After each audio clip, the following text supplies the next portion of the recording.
for the rest of his life. They tried to bankrupt him. Rightfully so. They tried to put his family in jail. And they tried to... Months and months afterwards. I'm going to say something that's going to make this table and this audience very upset, but I want to tell the unvarnished truth. Can I just clarify, though? Can I finish talking? Yes. Thank you. Do not come. She went to the southern border. Just let me finish now this time. Let me finish, girl. Clinton Jaws, please like this video. It's the only thing I care about. That's the truth. I don't want your money, just your likes. Megyn Kelly today unloads on The View. Finally, the so-called conservative on The View calls out her co-hosts. But first, Megyn Kelly, she's with Turning Point USA. And she gets into it with, well, a heckler. Hi, can everyone hear me? Yeah, unfortunately. I want to know why you support a president who contributes to the rhetoric that got your friend Charlie killed. We saw his rally recently. He said, "I hate my enemies." Stephen Miller said similar things. How can you support him when he contributed to what got Charlie killed? Assumes facts, not evidence. What you said is not true. 70% of political violence is committed by Republicans. Okay. Look it up. That's not true. DOJ just pulled it. The DOJ just pulled it from their website. When you yell like that, I mean, he's only there for one reason, to be a protester. I don't want to put this kid down because I don't know his age, but I guarantee you he doesn't have a mother and father that are still together.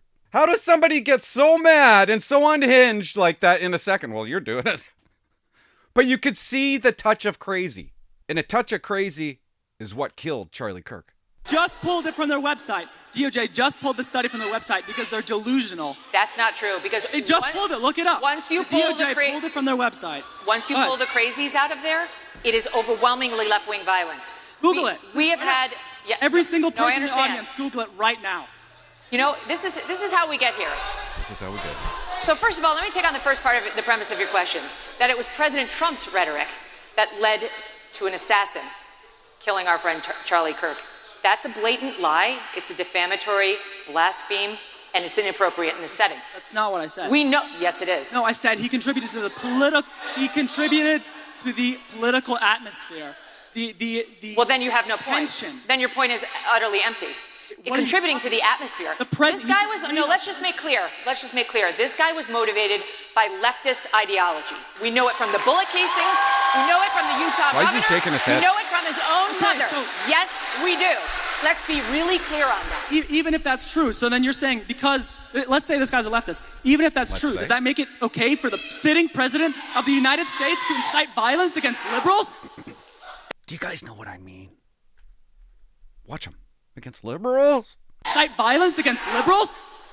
The President of the United States has not accepted violence against liberals. The President of the United States made a joke at the Charlie Kirk Memorial, which was funny and self-deprecating. Exactly. It was on the heels of Erica Kirk saying she, in an extraordinary moment, forgave her husband's killer. And let me finish. And then President Trump got up and making a joke playing off of what Erica said. He said, we disagree. I need to do better. Erica's going to try to convince me, but I'm in a different place. And that's completely normal for a politician to be thinking about his political fights. And by the way, Trump has every right to loathe his enemies. They tried to put him in jail for the rest of his life. They tried to bankrupt him. They tried to put his family in jail. And they tried to kill him. Criminal. The criminal for banging a hot hooker. Wait. Okay, now you go.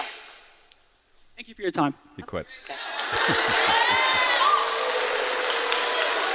No. Yeah. It's fine. It's good. It's good to have some folks come up and disagree. Yikes. Hi. I'm gonna try to follow that. What? Exactly. Anyways, good job, Megyn. Good job. I loved it. The View. What's her name? Alyssa? Marina Griffith? She used to be half decent. Canadian people that are kind of jumping back and forth. This is a misnomer. It's not Canadians that come across the northern border. The northern border crisis. No, it's people coming from other parts of the world, India, Mexico. But there's not a bunch of Canadians flocking. There's probably more Americans going to Canada right now. That's not true because I spoke to Governor Whitmer about it. But let me just. That was a misunderstanding. Can I just finish what I was saying? There were about 6,000 Canadians who came to the country. So that I don't lose my thought. It was a misunderstanding. understanding. And so now we have this million, these, Can I just clarify, though? Can I finish talking? Yes. Thank you. So, you know, Congress hasn't passed immigration reform in 30-plus years. I understand that. No, you don't. But I get that's in his intent. Do not come. She went to the southern border and Just said let that. me finish now this time. Yeah, let me finish, girl. She's supposed to be a conservative, and she's completely shut down her views on The View. But finally, she's starting to get a little oomph back and disagrees with her dumb co-hosts. Let's watch. But first, this is your last chance to get this. The FDA wants to hand NMN to Big Pharma and take it from you. NMN fuels your cells, supports your weight, heart health, and may even slow aging. Here's Professor David Sinclair from the Center for the Biology of Aging at Harvard Medical School. What is NMN? Good question. So let me take a quick step back. Sure. So about 20 years ago, Lenny Guarente and a team of us at MIT discovered a set of genes that controls aging in yeast cells, just brewer's yeast, what you find in beer and bread. And those genes are called sirtuins, and there are 7 of them in our bodies, 5 in yeast. And what they do is they protect all organisms on the planet, plants, bacteria, humans, from deterioration and disease. They're like the Pentagon. They sense when we're hungry, sense when we're exercising, and they send out the troops to defend us. So when you put more of these genes into a yeast cell or a mouse, they'll live longer, between 5 to 20% longer. And so we think that these genes are responsible for the effects of dieting and exercise, which is great. What that means is we can now mimic that with molecules. So NMN is one of those molecules. So is resveratrol. NMN works so well, the FDA, they want it off the supplement shelf. On September 30th, they're going to decide if they're going to reclassify it as a drug and hand control over to Big Pharma. This might be your last chance to get NMN as a supplement, because NMN is a key precursor to NAD. Okay, get this. So sirtuins need NAD to work. Without them, they don't work. In fact, if you don't have NAD in your body, you'd be dead in about 30 seconds. It's a really important molecule. But as we get older, we lose NAD. So by the time you're 50, like I almost am, you have about half the levels of what you had when you were 20. As you age, NAD is the key to strength and clarity. This is the last week that you guys can stock up on this stuff before the FDA could ban NMN on September 30th. For the next 48 hours, I worked out a deal with the guys at Black Forest Supplements. Buy one, get one free. The links, they're in the comments, in the description. Coming to Vancouver and Abbotsford October 4th and 5th. Tickets available at teresacaputo.com. Sorry, it's a commercial. What the hell is that? Teresa Capadoodle? Get your tickets now. Welcome back. So if you're worried about where the country is heading, you're not alone. 79% of American voters that think that the U.S. is in a state of political crisis, and more than half think democracy isn't working. It's funny, under Obama and Biden, it was working. All of a sudden, it's not working. Gee, what happened? I don't know that that's what the poll says. I know, but I'm saying it. I'm saying that. These guys got state of the democracy mixed up. They think when people say state of democracy, oh, we got to vote for Harris. They were mixed up on election night. Look at everybody voting for state of democracy. Harris is going to win. No, they were voting for Trump under state of democracy. Look at that in bright pink there. 36% of voters say the most important issue to them is the state of democracy, not the economy as the top issue. That is immigration's where? Think about it. Just take a step back here. Okay? Look at those top 4 issues again. We know what the number 1 and number 2 issues have been for Donald Trump this election season. the economy and immigration. Correct. Add that together.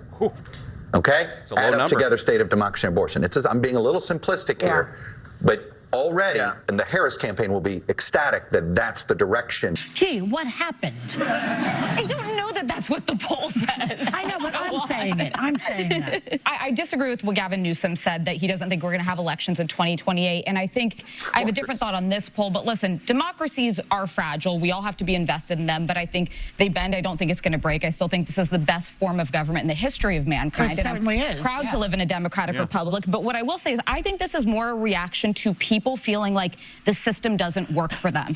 Millennials were the first generation that was likely to not do better than their parents were. The fact that people are working harder than ever and not being able to get ahead, and they feel like the American dream is unattainable. They just feel like the system that Washington is giving us doesn't work. I don't tie this to... You're talking about an economic... But we're not talking about democracy. It's completely different. I think that people throw around the term democracy. I think Democrats totally overcalculated this last election.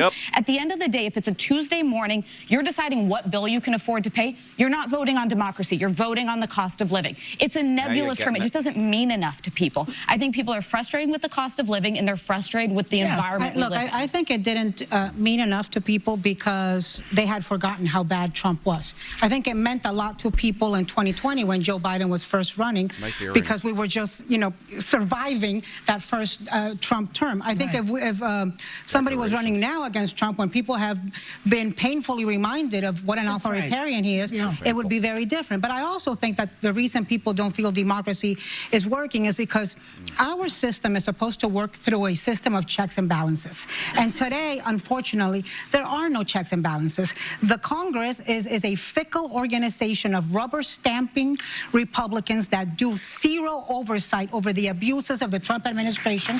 And the courts have no enforcement mechanism. So they can issue judicial orders, but they don't have the teeth to be able to enforce them. The courts have intervened against Trump numerous times. I think the courts have largely held our founders intended for them to work slowly. The courts said not to deport Kilmar Abrego Garcia, and they did. And he is back now, and that was the system working. Months and months afterwards. I'm going to say something that's going to make this table and this audience very upset, but I want to tell the unvarnished truth.